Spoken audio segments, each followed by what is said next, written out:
Sorry, actually not to call roll, but to review the meeting protocols. Thank you, Chair Commissioner Downey. Good afternoon. The California Commission on Disability Access Executive Committee meeting is now called to order on Wednesday, October 12th, 2022. This executive meeting will be on Zoom via teleconference and held at the California Commission on Disability Access headquarters located at 400 R Street, Suite 312 in Sacramento, California, zip code 95811. Per Senate Bill 189, the Bagley-King teleconferencing restrictions have been suspended through July 1st, 2023. Therefore, committee members are not required to list their remote locations.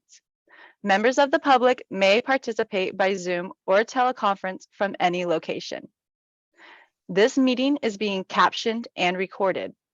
To assist in this effort, please state your first and last name each time you speak and speak loud and clear. The live captioning link has been included in the chat for your use. Public participants can use the raise hand function to alert the committee of when they would like to speak, and we will give an opportunity for public members who have called into the meeting at which they can unmute themselves. If you are attending this meeting via teleconference, please press *6 on your keypad to unmute or to mute yourselves. If you would like to alert CCDA, press *9 to telephonically raise your hand and staff will call on you. To use the raise hand function, please use these following steps. If you're using Zoom via web browser, first click on the icon labeled reactions in the toolbar on the bottom center of your screen. After clicking reactions, a new window on your screen will appear and the button labeled raise hand. If you're using Zoom via mobile device, click on the 3 sideways dots labeled more. The more option is in the toolbar on the bottom right screen of the corner. After clicking more, a new window will pop up at the bottom of your screen, and then you can push raise hand. Please remember to mute yourselves if you are not speaking in order to reduce noise. If you're having technical issues throughout the meeting and need assistance, please use the chat function to alert CCDA staff or email ccda@dgs.ca.gov. Hey, thank you, Abigail. So that brings us to agenda item 1, which is roll call, and that sends us back to Abigail. Thank you, Chair Commissioner Downey. First off, we have Chair Commissioner Downey. Present. Commissioner Lemus. Present. Thank you. Commissioner Willie. Present. Thank you as well. Commissioner Holloway. Present. Thank you. Commissioner Dr. Sue L. Hesson. Present. Thank you. And Commissioner Scott Littlebridge. Present. Thank you. And with that, we do have quorum. Thank you. So are there other commissioners in the meeting that would like to identify themselves? Good afternoon. This is Commissioner Jacqueline Jackson.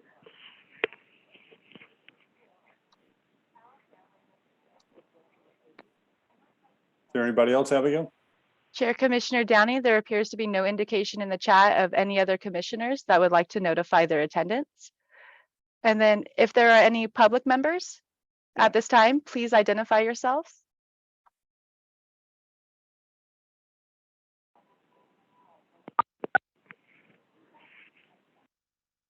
We have Emily Miller here on behalf of Senator Brian Jones' office. Thank you so much for joining us.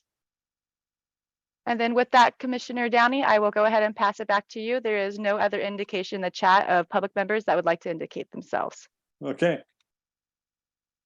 Okay, with that brings us to agenda item number 2, approval of our prior executive committee hearing meeting minutes. And I believe that's from April 6, 2022. So assuming Commissioner Holloway will move approval of the minutes. Okay. Commissioner Hesson seconds.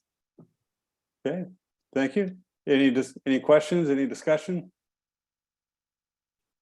Hearing none, I think we're to turn it to Operations Manager Phil McFall for a roll call vote. Thank you, Commissioner Downey.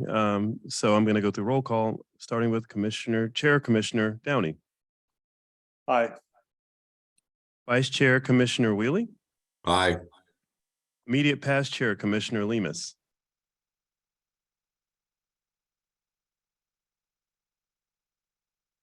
Immediate Past Chair Commissioner Lemus,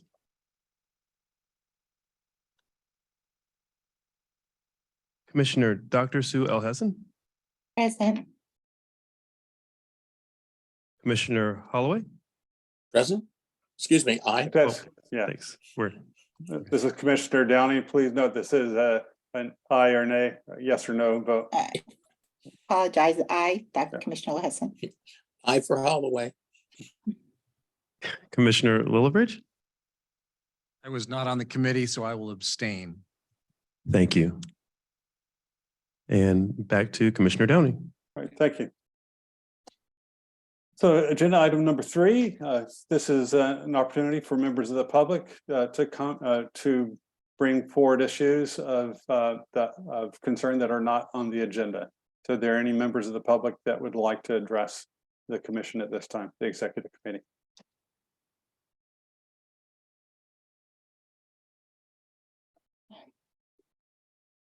Chair Commissioner Downey, there appears to be no indication in the chat of any public members that would like to speak on this time on this agenda item.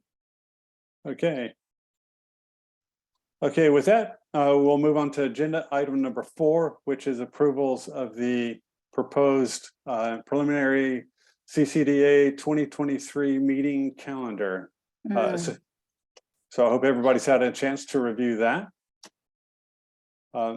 Are there any questions or comments on the proposed calendar? And I guess I'll start. Did have a couple comments. If I'm not mistaken, the executive committee meetings are noted to be from 10 a.m. till 4 p.m. So those times should be adjusted unless we're doing something differently to the executive committee that I don't know about. That should be adjusted to be the 1:30 to 3 p.m. Pacific.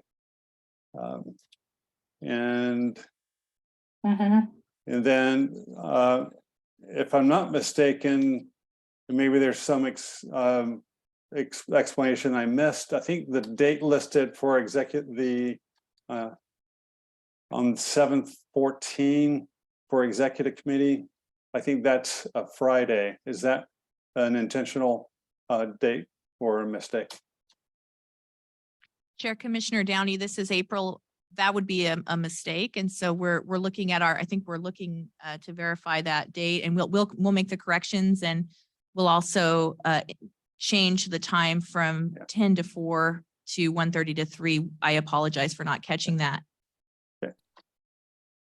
And otherwise, I had no other comments other than I will not be able to attend the July executive committee hearing, and possibly not the full commission hearing that month, but don't know for sure yet. But things should go on. Any other comments from other members of the executive committee? Nope.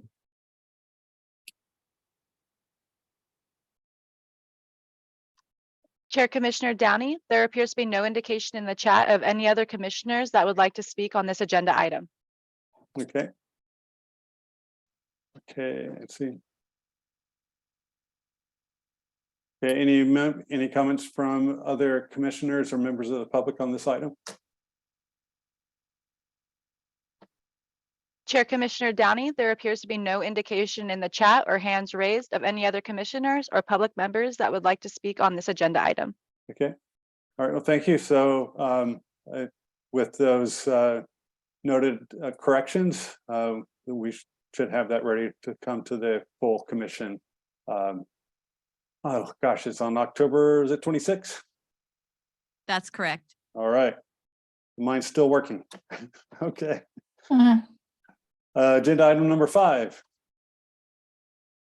Okay, so there so the executive order 1622. And I'm to refer this item to our Executive Director, April Dawson. Thank you, Chair Commissioner Downey. Well, good afternoon, fellow executive committee members and as well as members of the public and other commissioners that are present. I wanted to just take a moment to give a brief overview of the executive order that was signed by the governor about two and a half weeks ago and share what this means for CCDA and California as a whole. So in summary, the executive order N1622 directed agencies and departments to use data analysis to determine gaps in equity related to their missions and goals and practices, as well as their policies and programs and operations, and requires that agencies and departments within the state include inclusive equity practices and data analysis in strategic planning documents starting fiscal year 23-24 and continuing for the next 2 years after that, 24-25 and 25-26. And it also established a racial equity commission. Something important to note related to CCDA's mission is that the executive order was very explicit to include not just race, but also to talk about people with disabilities, people from the LGBTQI plus communities and other marginalized groups. So it specifically called out disability, not just on its own, but also in other sections of the executive order where it talked about race or LGBTQI plus issues or other issues. It explicitly called out how disability is also intersectionally woven into those groups as well. So it was a specific call out about intersectionality. And I think that this is a really great opportunity for CCDA as we think about moving forward, how we want to do an assessment of the communities that we haven't been reaching or who we could reach more effectively. For example, we could start thinking about how to make sure that our materials, such as our toolkits, are produced in languages other than English. And also that we make sure that programming such as our listening forums include business owners and others who are non-English speaking or members of groups that are not, newly arriving to the United States. Immigrant community groups in the business community are two examples of how we could lift up equity in compliance with the executive order, but also just as a good way to do business. And I have been asked to represent CCDA within the Department of General Services on a committee to craft some of the language for DGS related to disability. So it's also a way to highlight CCDA within the state of California as well, and to get our name out there in other areas. So with that, I'll pause to see if Chair Commissioner Downey or others had any questions. Thank you, Executive Director Dawson. So thanks for that report. Any questions or comments from members of the Executive Committee or other commissioners? Yes, this is Commissioner Elhessan. So how does this relate to our involvement with different commission in regards to, is this just, I guess, how expansive is it that we can support and participate as commissioners across the state, whether it's other committees on commissions? Thank you, Commissioner Dr. Elhessan. This is April. I think there's an opportunity for each of you each of the commissioners, including yourself, are really active, as you say, in other boards and commissions. And so I always say that there's always an opportunity to lift up equity. I know some of the things that I've been doing since the executive order came out is whenever I'm in a different space or there's a conversation about how to include marginalized groups in the work that we do or the work that others do, it's really been powerful to be able to point to this executive order, because then I can say, the governor is prioritizing this and this is important. And it's not just, even though it's specifically calling out agencies within the state, it's also talking about how to make California a better place for everyone and lift up all different voices. So I think we can all be leaders in whatever space we're in. And it helps to give some teeth to it to be able to bring up that, you know, from the very top, from our executive officer of the state, that this is important to him. Yes, thank you. So I was thinking more of I just came from a state of the address for community colleges. And I've noticed there's been an underrepresentation of people with disabilities. So I was wondering how we can, or I can be more participatory in using this as a vehicle to expand the awareness of people with disabilities having access to employment and other areas to the colleges. We seem to be overlooked, like they didn't even address us as a group to be looked at in regards to minority. So I thought that was very interesting. So when this came up, I just thought, how can we address that from that perspective? So thank you. You're welcome. This is Commissioner Littlebridge. I guess my question is for our new executive director. Obviously, you've poured over this executive order. Is there anything specific that will change the commission in any way, either how the commission is made up membership wise or in how we will operate moving forward? There's nothing, thank you, Commissioner Lillibridge. There's nothing in the executive order that specifically pertains to CCDA or that would do anything to change the basic operations. It would just mean that we, when we're creating our strategic plans and future strategic goals, that we start to think about how to include marginalized voices and making sure that our data metrics are inclusive of those marginalized voices, which I'm proud to say we've already started thinking about even since the day I started arriving, and in conversations with all of the commissioners, that's been brought up several times. So we're already ahead of the game. So it doesn't fundamentally alter our business or how the commission functions or operates, but it does allow us to just keep getting better and bringing new voices to the table to the mission that we have. Thank you. Thank you.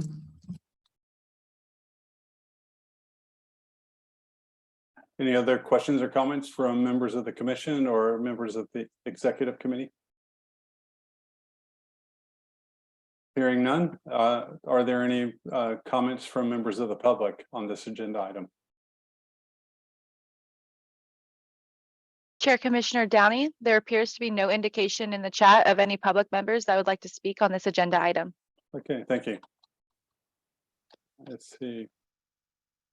So next item is item 6, chapter legislation. Sorry, so for that, I'm to refer this back to our executive director, April Dawson. Thank you, Commissioner Downey. There are 2 pieces of legislation that I will briefly go over today that have been chaptered and impact CCDA's functions. So AB 2164 repeals a section of the law that reduced the $4 collection of business license fees for the Disability Access and Education Revolving Fund to bring it back to the $4 indefinitely. So it was $4, and then there was a law that changed it to $1. And AB 2164 brings the new and renewed business license fee portion that goes to the DARF fund to $4 indefinitely. It also repeals the section of the law that gives cities and counties or a combination of cities, counties, depending on how the business licenses are set up, 70% of the retention of the Disability Access, Education, and Revolving Fund. It raises that back to 90%. So it was 70, and now it will be that cities and counties, or a combination of the two, depending on how they set that up, will be able to maintain 90% of the fund. And the purpose of the fund is to educate certified access specialists, or CASPs, and making sure that they have the retention the retention that they need, as well as the education that they need to do their jobs well. And then the remainder of the fund goes back to the state architect on a quarterly basis for the Disability Access Education and Revolving Fund. It also renames the Disability Access Education and Revolving Fund to be called the Accessibility Compliance Fund. So it more specifically, more directly calls out with that name, sort of gives you a little bit more of an idea of what the fund is about, clarifies the purpose. Chair Commissioner Downey, would you like to for me to take questions about AB 2164 before I move on to the next bill, or would you like me to continue? Let's continue and then handle Okay. all the questions at once. Great, thank you. So for AB 2917, it specifically asks that the California Commission on Disability Access work with our partners at Department of Rehabilitation and the Division of the State Architect to begin educating businesses either with toolkits or with educational modules, such as, it doesn't say on YouTube, but that's something that's been discussed, educational modules or toolkits to educate businesses about how to make sure that their websites are fully accessible to people with disabilities. And it also specifically calls out that CCDA start tracking alleged disability access violations related to websites into our legal portal in much the same way that we're already required by statute to track alleged construction-related disability access violations. And it also requires us to create a toolkit for businesses related to parking lots and exterior passive travel by January 1st of 2024. And I'm happy to say that we are already well on our way to meeting that goal through our accessible parking campaign. I'm very proud of the work that we're doing there. And so we're already, even before the law was signed, are on our way to meeting that goal. I have also had meetings along with Operations Director McFall with Department of Rehabilitation. And the Department of Rehabilitation already has a really comprehensive list of toolkits and tools for businesses. And they are really interested in us utilizing those tools so that we're not reinventing something that already exists, but we could determine, what are some of the gaps in the tools that already exist that DOR has created, and make sure that we're pointing those out on our own website and also incorporating them into educational materials and modules. So we've been starting initial conversations with Department of Rehabilitation about how we can build each other's capacity. If they already have some great toolkits, how can we get them out there to a wider audience? And what other tools, whether it's the YouTube videos or one-on-one education with businesses, what are some of the ways that we can get the word out to businesses about their obligations and the benefits of making sure their websites are fully accessible? And so that is what we have been working on. So we've already started being proactive, and I'm really excited about that. We've also been working internally on prepping our legal portal to include the fields necessary for legal entities to submit those complaints. And I have had an initial conversation yesterday with representatives of the Bar Association on how we can update attorneys on their obligations to submit those complaints within the 5-day requirement. Thank you, Chair Commissioner Downey, and I'll see if we have questions. All right, thank you, Executive Director April Dawson. So, that was really nice, important information. Thanks for that update. I'm particularly pleased to see the state officially sort of recognizing the place in electronic, businesses, retail for requirements for accessibility. It is sort of the largest growing, quickest growing area of litigation in accessibility complaints. So it's important that we capture that. And whereas in the past it hasn't been explicitly part of architectural barrier concerns that we were charged with, but we did raise that issue. So it's a relief to see that formally acknowledged and becoming part of our mandate. Any other comments from members of the Executive Committee or commissioners? Yes, as part of my responsibilities of being the chair on the education outreach, I'd like to get more involved in what we can do in our committee as far as reaching out to the chambers and educating them about this new bill and also what we do to help support that. And just be creative in ideas. I think the next time, April, you meet with DR, if you can include me in that, because I'd like to see what they have and how we on our committee education outreach can adapt and use what they have in relationship to what we'd like to move forward with. Thanks. Thank you, Commissioner Dr. Earl Hessen. I will be sure to loop you in on when the next meeting is scheduled between DOR and CCDA. Thank you. You're welcome. Are there any other questions or comments? Chair Hearing none? Oh, yeah, go ahead.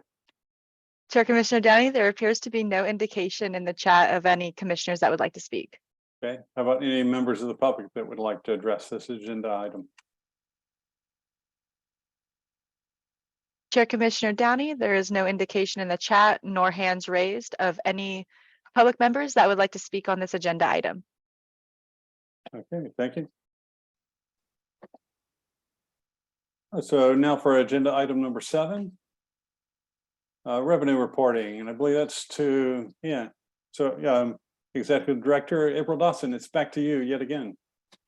Thank you, Chair Commissioner Downey. Well, just to give you a break from Director Dawson's vocal stylings, I am going to refer it to Operations Manager Phil McFall to talk about the revenue reporting, and then I will take the item 8 financial review, just to give you a little variety in our vocals. So Phil, thank you. Thank you, Executive Director Dawson. We're going to talk specifically today, the revenue reporting is specifically about the high frequency litigant fund. And I want to let you know that the numbers that you see in the agenda have grown from the 120,000 that you see there to 152,000. I want to make note, though, that the 152,000 that you see there on the report is still final. We did meet with accounting, and we met with accounting after the agenda had already been put together. So the 152,000 that you see there is indicative of our conversation with accounting last week. And so that number, again, is not final. That is close to the end of the fiscal year 2021, 2022. So that would be through June. So expect a little bit more movement in that number, but that is a very good indication of what we have as a result of the high frequency litigant funds that are coming into us. And with that, I want to, we've discussed a little bit before. I know Executive Director Dawson has talked about some of the things that we have proposed to do with some of these funds, including the listening sessions, which you'll hear about a little bit later. And we have some things that we can do with the disability access, but those are the numbers that we're working with right now. And this is the update. And also, if we'd like to have a little bit of discussion about this as well, we're open to that. And I want to turn that back to Chair Commissioner Downey for that portion. Okay. So any questions or comments from members of the Executive Committee or commissioners? Chair Commissioner Downey, there appears to be no indication in the chat nor hands raised of any commissioners that would like to speak on this agenda item. Okay. How about any members of the public? Chair Commissioner Downey, there appears to be no indication in the chat nor hands raised of any public members that would like to speak on this agenda item. Okay, thank you. Okay, so I presume Executive Director Dawson, this is item number 8. Sorry about that mix up. This is what you're going to be addressing the financial review. It was not a mix-up. We decided to, when we practiced it, we thought it would just be good to have a little bit of a Yeah. change, but we thought it would be better to just organically do it. But Okay. thank you. So it wasn't you. Okay, yeah. and- So, yeah, I had Phil McFall down for this one, but you're doing that, April? Yes. Okay. All right. Thank you. So please proceed. All right. Would staff be able to place the tab? Thank you. Thank you. So what is being projected onto the screen, I'm going to give a high level summary of verbally, and it is a expenditure report. I always like to start out with a little bit of an overview, especially when it's around the first time that I start working with commissions or boards on financials. I want to make sure that everyone, particularly the newer commissioners, understand how our financials work. And I can certainly adapt future reports to what is best for this particular body. So this report was prepared by Department of General Services accounting staff and presented to management on Friday, October 7th, 2022. And it is important to note that CCDA, just like the rest of the state of California, is on the July through June fiscal year. And the spreadsheet that I will go through at a high level is through the quarter 4 of the 21-22 fiscal year. So it is through June 30th of 2022. It is important to note that accounting has not closed yet. And so these are numbers that were pulled on 10/7, representing the end of the prior fiscal year. And it's also important to share that it is completely normal for financials to boards and commissions to be presented a few months in arrears. When you get past 3 months in arrears, I would be concerned, but given that the fiscal year just ended on June 30th and we're not quite to the end of October, we're doing okay. And we meet with accounting monthly and have established a really great rapport and communication with them about our financials. And so this particular spreadsheet talks about our general fund. And so Operations Director McFall talked about one of our funding sources, which is the High Litigant Fund. And the second funding source is through our Budget Act Authority, and we receive general funds from the state of California. And so our original Budget Act Authority was $1,571,000. And through the normal process that departments go through with the Budget Act, usually that allocation is reduced. And so that happened with us, is that they made some adjustments to a few categories just through the normal process of the budget process. And so that made our authority $1,463,000. And so that is the number that is most important. It's okay for categories to have, variations in allocations of proposed budget for different categories, but it's important that that final number of the $1,463,000 is not gone over. And so the first major category of spending is personal services. That's things like salaries and wages and benefits. And that's usually a huge chunk of how an agency does business, because we have to pay people to be able to do the great work that we do. And so the estimate for spending was $579,959, which is 78% of what the budget amount was, which was $719,000. So we budgeted $719,000 for $744,000 for personal services, but we only spent $579,959, which is 78%. Part of the reason why is because for several months there was no executive director. We had a wonderful interim executive director, but we did not have the regular executive director who was charging for benefits and other costs. And we also had a vacancy in one of our staff positions. So that's why as of the final quarter of 21-22, we were only 78% spent. So I don't want the commission to think that that's something that will continue as we make sure that we're fully staffed. Toward the end of the year, we'll be closer to that spending amount of 100%. For our operating expenses, we budgeted, and I'm going to look here, we budgeted $719,000. And with encumbrances, and the word encumbrance just means that, we made a promise to pay those funds. So it could be like contracts, it could be other things that are sort of pulled back.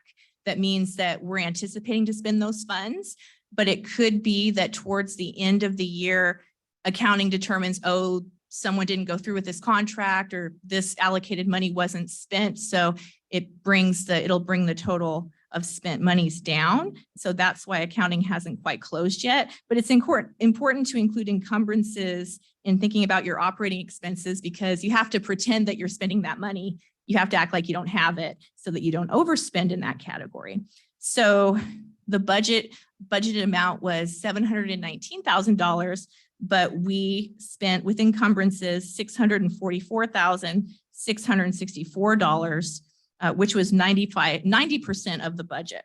And so that means that our total spent budget was 84% of the total spending authority that we had.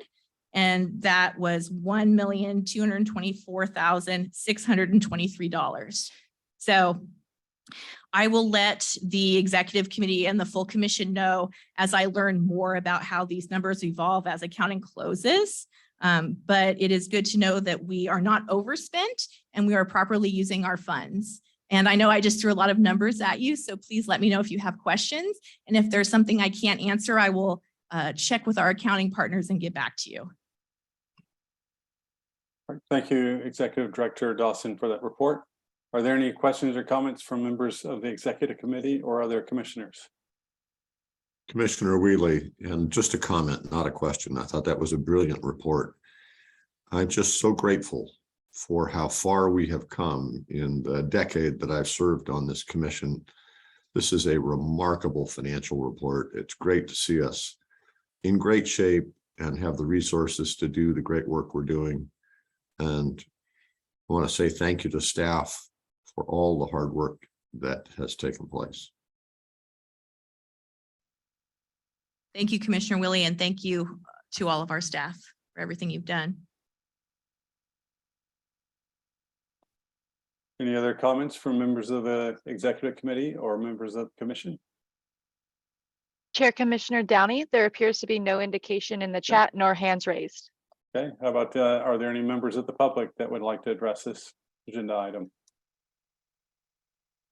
Chair Commissioner Downey, there appears to be no indication in the chat or hands raised of any public members that would like to speak. Okay, thank you. With that, then we'll move on to agenda item 9, then to the executive director report. So here we go. Back to you, Executive Director Dawson. Thank you. I'm popular today. Thank you, Chair Commissioner Downey. Welcome to the role. Yes, I love it. I wouldn't have it any other way. So I would just like to share just a brief overview of what has been going on with CCDA in terms of our programs and operations. And I was onboarded on August 22nd and had a wonderful oath ceremony that many of you attended, and I'm just so grateful to be in this position. I wanted to just share a little update about my onboarding process. I met with Interim Executive Director Paravanya, as well as my immediate predecessor, Angela Jamot, to get up to speed on the agency. And they have both been very wonderful and gracious to me to talk with me about emerging issues, things to keep my finger on the pulse on.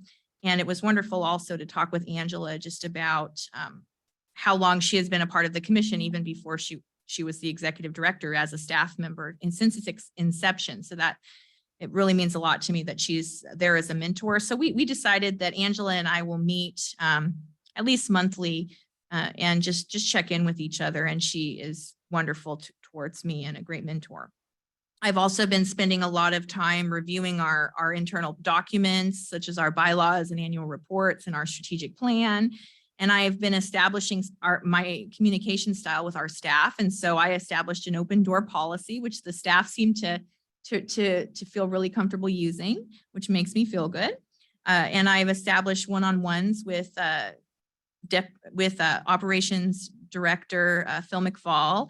And I have had the pleasure of getting to know the majority of the commissioners. There's still one or two commissioners that, due to scheduling, I haven't had a chance to officially meet, but I hope to meet them in person in Los Angeles.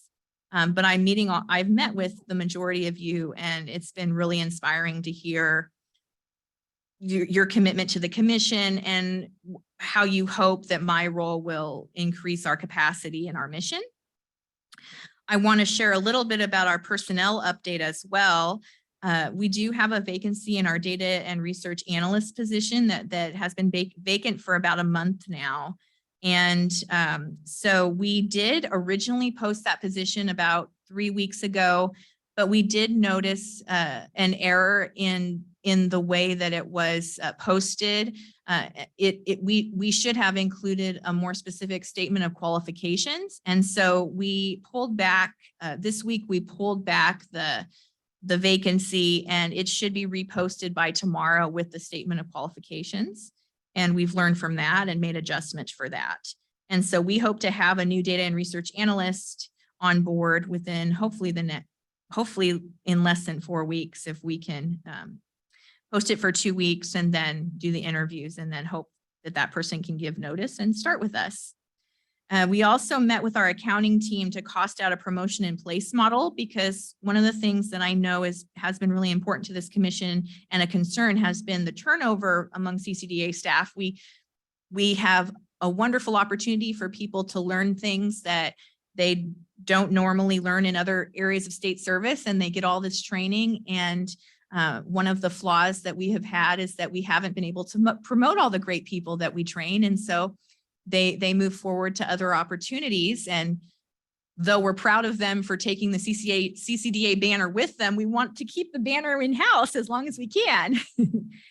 So we would like to establish a model where we can promote people from the SSA, the staff services analyst level, to the AGPA level to decrease turnover. And we did get the preliminary green light for that from accounting. They're just doing a few preliminary numbers. And by the end of the month, they said that they would give us the official green light to be able to start doing that. So that should decrease turnover and help us to maintain our wonderful staff.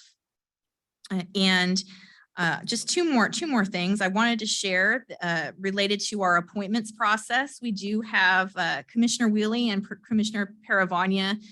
Happy for them, but sad for us that they'll be ending their service by the end of the calendar year after, over a decade of public service, which means that those two governor appointee slots need to be reappointed, including one of them from the California Business Properties Association. And so I have been in contact with the appropriate appointing authorities and have asked them to start the process for that. And I'm in regular communication with them, as well as appointment reps from the Speaker of the Assembly and the Senate Committee on Rules for Commissioner Holloway and Commissioner Ramirez, who wish to be reappointed, and their terms are coming up as well. So we have 4 terms coming up, 2 that need to have new people appointed, and 2 that wish to be reappointed. And so I'm keeping up with that, and I'll keep everyone updated. And finally, in terms of our relationship with the Department of General Services, so those of you who don't know, CCDA administratively, it's an independent commission, and as the executive director, I report to the pleasure of the commission as what's called a career executive appointee. And administratively, for our HR and our accounting functions and our building and things like that, facilities, we are nested within the Department of General Services Intra-Agency Services Division. And so I meet with the deputy of that division, Deputy Director Jameson, every 2 weeks. And I've been using that as an opportunity to uplift CCDA's needs to DGS. And I have also been introducing myself to the other members of DGS leadership just to continue uplifting CCDA's work so that they know that we are here and I can be the best advocate for our team and our goals within the department.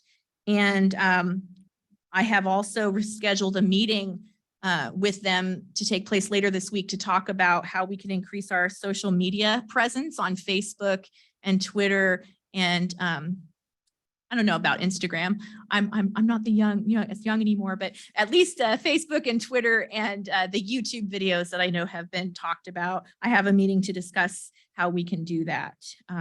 And the final thing I'll say, I mentioned this a little bit earlier, but given the CCDA's unique lens of disability related work, I was asked to present at a meeting with the EEO officer of DGS, as well as their Office of Strategic Partnerships, to talk about how DGS as a department could uplift equity. And they really wanted to use CCDA as a model for how to do that.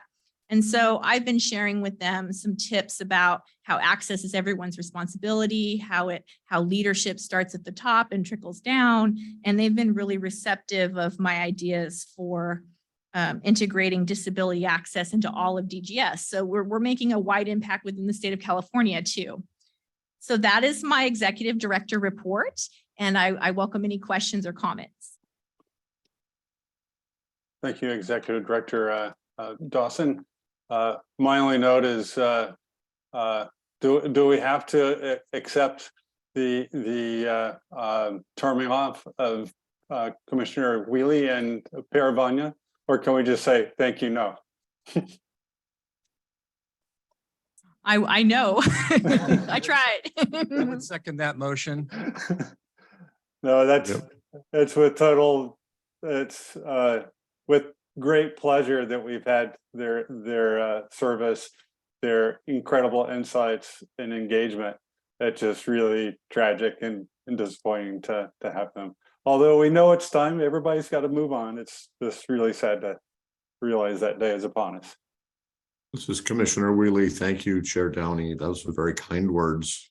It is time. It is with reluctance. This has been a great experience. And I will miss this a lot. Well, thank you, Commissioner Wheelie. Doug, I was going to ask you, do you would recommend anyone, since you're in the field, who might be interested? Do you I know I might be speaking out of line, but I thought with your experience and your history with us, I thought it'd be great. It's a great question, and I'm happy to answer it. You know, I am here as the California Business Properties Association representative on the commission. And I didn't offer my resignation until CBPA had an opportunity to vet and approve a proposed replacement. And that is a woman, an attorney from San Jose, Sarah Ann Shapiro, comes from a family where both parents are disabled, very attuned to the issues that we face. Executive Director Dawson has been enormously helpful. The governor's office has been difficult with CBPA on even initiating a dialogue on processing Ms. Shapiro on Ms. Shapiro's appointment. It's moving now. I'm delighted to hear that. She will be a great addition. She'll be a great addition. Thank you so much. Thank you.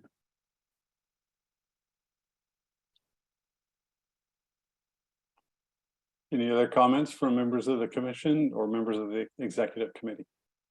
This is Commissioner Lemus. I would just say, I'm going to miss you, Doug. And I've had so much fun and get into good trouble with you. And I know you're not going to be gone, but your service on the commission has been stellar. You've been a great partner over the years, and I look forward to staying in touch with you. I know you're part of the built environment community, and we're lucky that you are. And so this will be so long, but not goodbye. Okay, well, not to belabor this whole conversation, but I am a bit of a citizen activist, and I'm not going away. I'm around if you need me. Great. This is Okay. Commissioner Hesson. I just wanted to comment, April did a great job on your report, and thank you so much for escalating our image among the states and what they're and how they're moving forward. So we appreciate that. Thank you so much.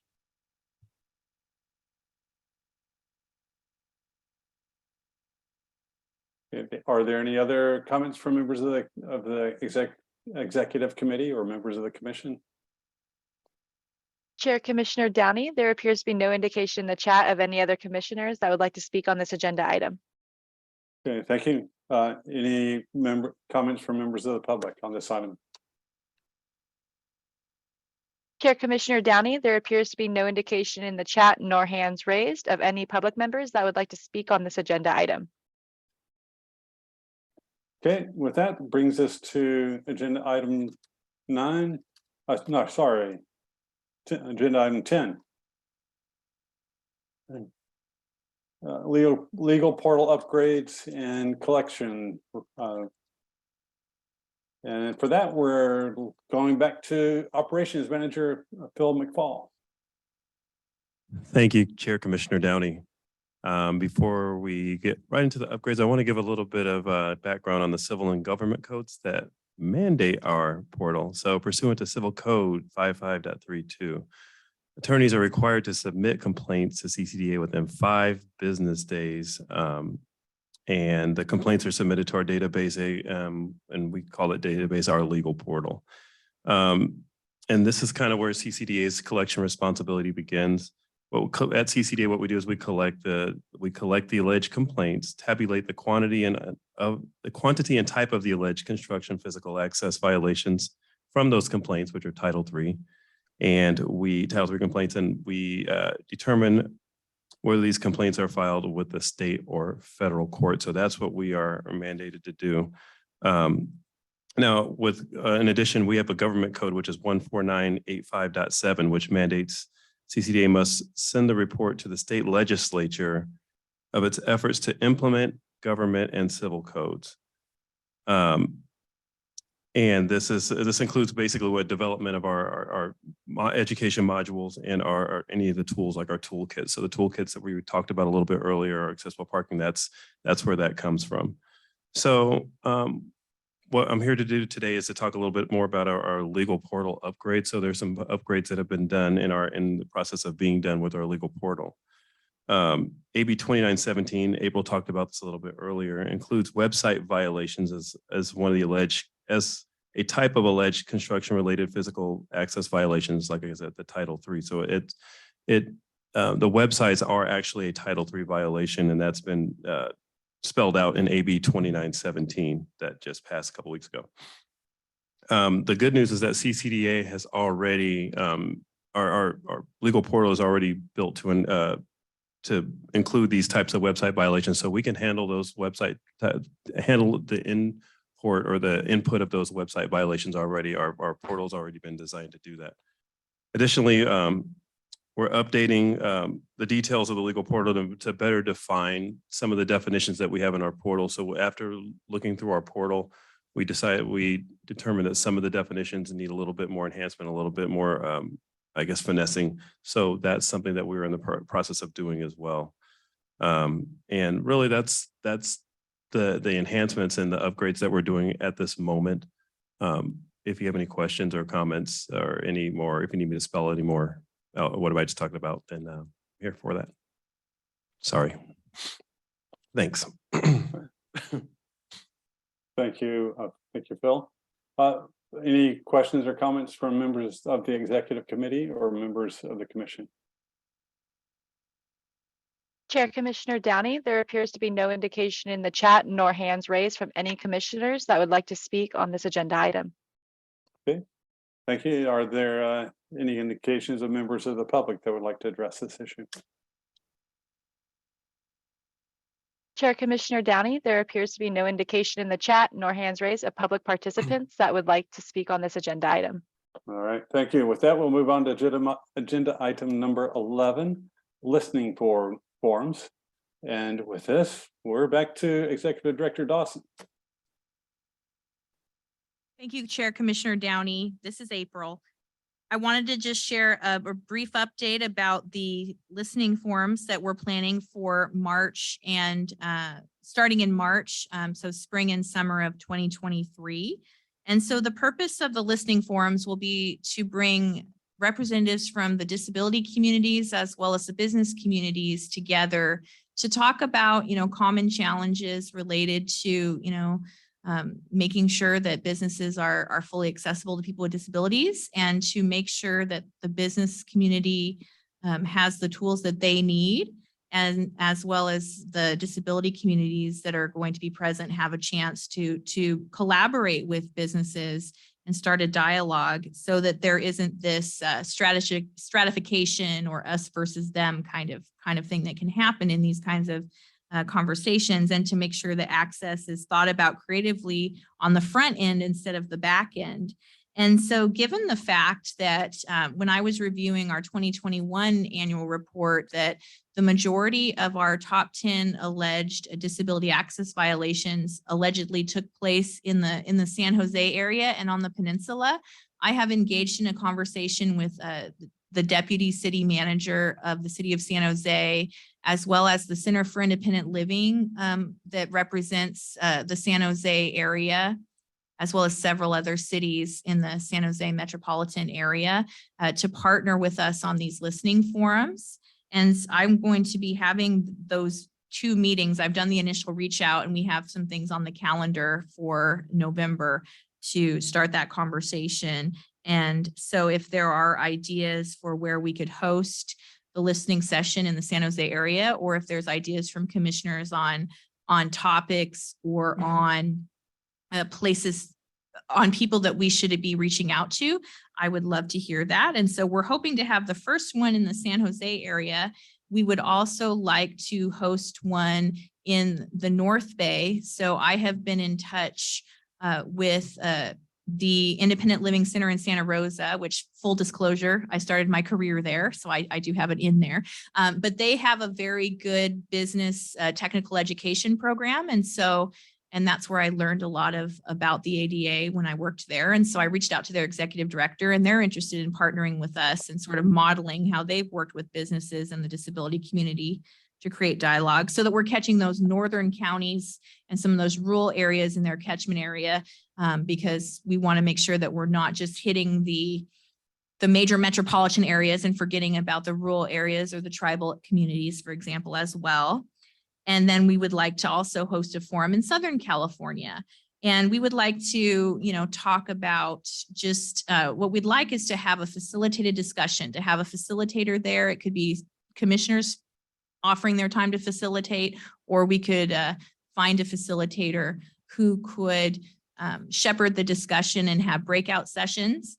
And the idea is to have 3 listening forums in 3 different parts of the state, as I just mentioned, and then have a final listening forum where we take everything we learned from the prior 3 listening forums and say, rather than have a meeting and feel good, how do we take all of that and actually extrapolate data and things that the commission can actually do with that information to promote access. And we also want to make sure that we're thinking about equity and people who are non-English speaking, as well as people with lots of different access needs, not just physical disabilities or visible physical disabilities. And that we're also thinking of just about how we can reach out to people who are non-English speaking or who are newly immigrated to the US and doing business. And so that is a little bit about what we have done so far. We've had 3 meetings so far, and Commissioner Paravagna has been a commissioner representative on the small committee we formed, and Department of Rehab has attended the first 3 meetings, but they've indicated that they'd, instead of co-sponsoring the forums with us, they would prefer to be a presenter. So they gave some wonderful initial ideas, but they would like to, within their capacity, be a presenter rather than a co-owner of this, co-sponsor of these events. And so with that, I'm happy to take questions or comments or suggestions about our listening forums. Thank you for that report on listening forums. This is Commissioner Downing. I'm curious, I think it was great that you zeroed in on locations as determined or advised by the data collected from the complaints that are filed. So I think that's a great place to look and a great place to leverage that information.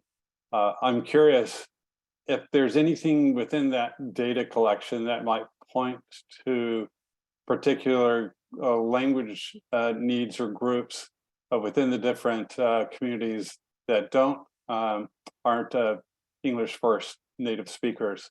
And I'm just curious if we could, if we're lucky enough to have that data that might help us meaningfully target those groups, and in the future looking for listening sessions in those communities.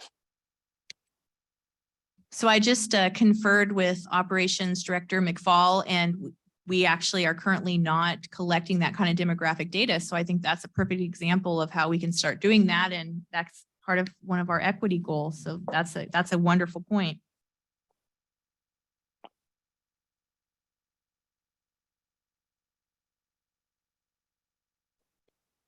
Are there any other questions or comments from members of the executive committee or members of the commission? Yes, this is Commissioner Dillard. I am thinking out loud here, but I know that from some of my experience, and I'm sure this applied to a number of us, we have heard of saying, the squeaky wheel syndrome. The ones who speak up are the ones that are heard, but there are also a number of individuals who don't speak up. And I think I heard some of that conversation a little bit earlier. And I say that in the sense of data that we collect. A lot of times, again, it collects information from people who do speak up, which is a good thing.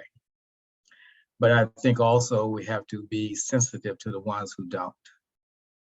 And I think as a commission, we represent different voices, and I think that's important that we hear all those voices as well, and not just rely on the numbers, which are very important. Don't get me wrong, but there's other ways as well. Thank you. Thank you.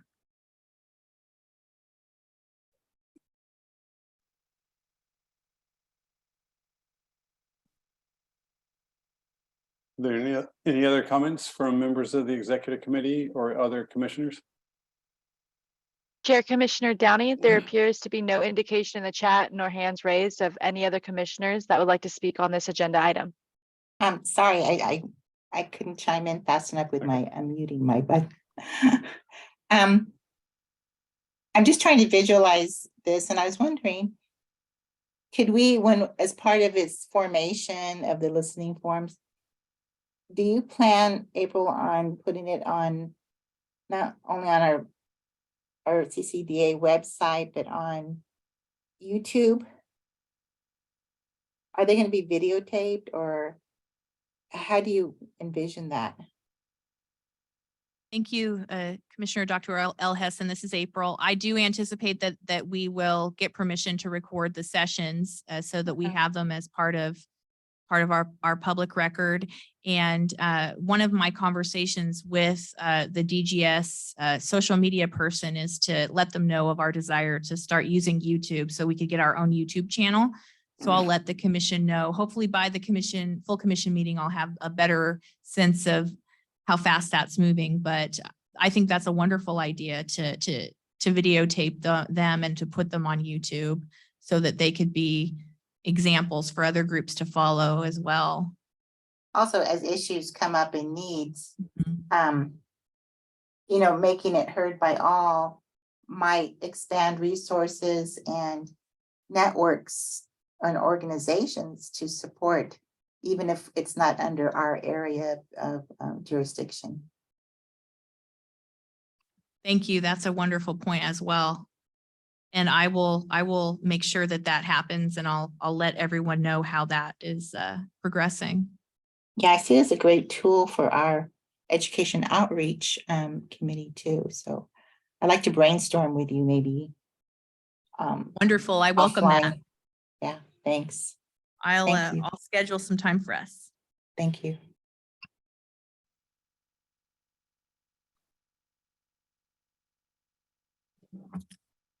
Chair Commissioner Downey, there appears to be no indication of any other commissioners that would like to speak on this agenda item. Okay, thank you. Is there any indication of members of the public that would like to address this agenda item? Chair Commissioner Downey, there appears to be no indication from any public members that would like to speak on this item. Okay, moving right along then to agenda item number 12, and that's regarding future agenda items. So at this time, are there any members of the executive committee or commission that would like to suggest future agenda items? And just as a reminder, our next meeting is on Wednesday, October 26th for the full commission hearing.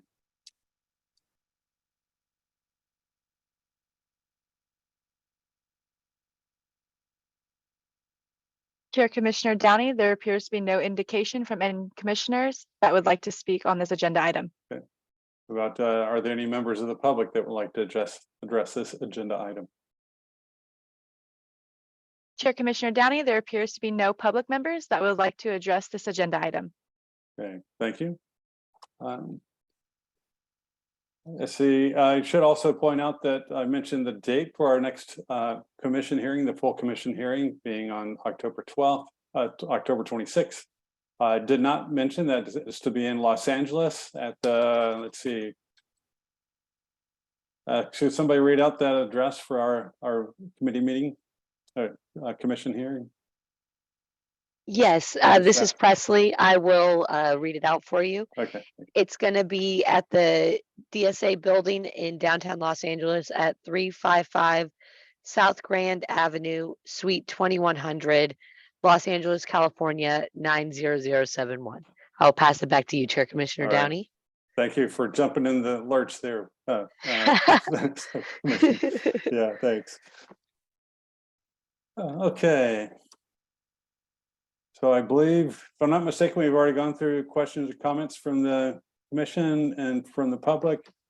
I was just cleaning up after myself there. So that brings us to agenda item 13, adjournment. So with that, I'd like to, unless there are any questions or comments, I'd like to make a motion that we adjourn. Second, Commissioner Wheelie. Thank you, Commissioner Wheelie. All in favor? I actually have to, I'm sorry, we have to go through the roll call. So I'll hand it back to Operations Manager Phil McFall. Thank you. Thank you. Thank you, Chair Commissioner Downey. I will go through the list of commissioners. Chair Commissioner Downey. Aye. Vice Chair Commissioner Wheelie. Aye. Immediate past Chair Commissioner Lemus. Commissioner Dr. Elhessen. Aye. Commissioner Holloway. Aye. Commissioner Lillibridge. Aye. Okay, the commissioners' votes have been noted, and I'll refer back to Commissioner Downey. All right, thank you. With that, it's official. This meeting is adjourned. Thank you, everybody. Thank you, everyone. Thank you.